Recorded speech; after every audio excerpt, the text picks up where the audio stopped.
৫% বাড়ি ভাড়া বরাদ্দ দিয়ে অর্থ মন্ত্রণালয়ের প্রজ্ঞাপন প্রত্যাখ্যান করেছেন এমপিওভুক্ত শিক্ষকরা। প্রতিবাদে আজ কেন্দ্রীয় শহীদ মিনারে শিক্ষক সমাবেশ করবেন তারা। এর আগে রোববার বিকেলে শিক্ষা ভবন অভিমুখে তাদের যাত্রা পুলিশি বাধায় পণ্ড হয়ে যায়। ডাকসুর নবনির্বাচিত ভিপি সাদিক কায়েম শিক্ষকদের আন্দোলনে সংহতি প্রকাশ করেছেন। মোহাম্মদ সোহাগ বিশ্বাসের রিপোর্ট।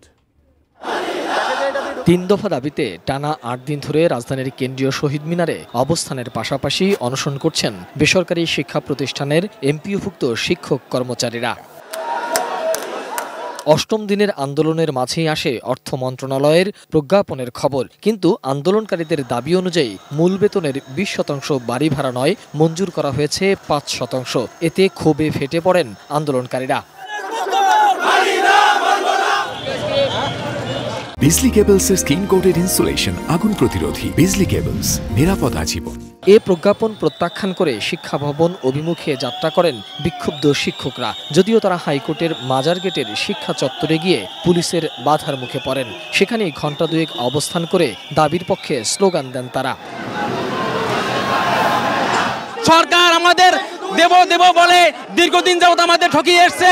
আমরা আর কোনোদিনও এরকম প্রশাসনের বাড়ি ভাড়া চাই না। সরকার যেহেতু 5% একটা প্রজ্ঞাপন দিয়েছে, এটা আমরা কখনো মানি না, মানবো না। প্রশাসন থেকে আমাদের কেন্দ্রীয় নেতাদেরকে ডেকে বলেছিল যে এটা সিদ্ধান্ত হয়ে গেছে, আমরা প্রজ্ঞাপন দিয়ে দিব। 3টে দাবি যতক্ষণ না পর্যন্ত সরকার পূরণ না করবেন ততক্ষণ পর্যন্ত তারা কিন্তু ক্লাসে ফিরে যেতে রাজি নন। বিকেল 5টার দিকে আবারও তারা শহীদ মিনারে ফিরে যান। সেখানে সংহতি জানাতে আসেন ডাকসুর নবনির্বাচিত ভিপি সাদিক কায়েম। বলেন, শিক্ষকদের ন্যায্য দাবি না মানলে এই সরকারকেও পতিত সরকারের মতো ফল ভোগ করতে হবে।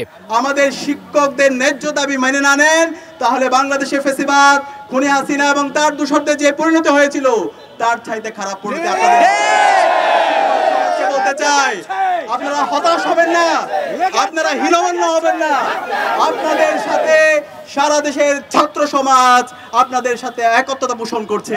পরে এমপিওভুক্ত শিক্ষা জাতীয়করণ প্রত্যাশী জোটের সদস্য সচিব অধ্যক্ষ দেলোয়ার হোসেন আজিজি সোমবার কেন্দ্রীয় শহীদ মিনারে সমাবেশের ঘোষণা দেন। দাবি আদায় না হওয়া পর্যন্ত সব ধরনের ক্লাস পরীক্ষা বর্জনের পাশাপাশি অনশন চালিয়ে যাওয়ারও ঘোষণা দেন এই শিক্ষক নেতা। জাতীয় শহীদ মিনারে বাংলাদেশের লক্ষ লক্ষ শিক্ষকের ইনশাআল্লাহ আগামীকালকে সমাবেশ অনুষ্ঠিত হবে। কোনো শিক্ষক কোনো রকমের শ্রেণী কার্যক্রমে, পরীক্ষা ডিউটিতে, প্রশাসনিক কাজে, কোনো রকমের পাবলিক এবং আমাদের ইন্টারনাল পরীক্ষা অ্যাবসলিউটলি সব আমরা বন্ধ ঘোষণা করছি।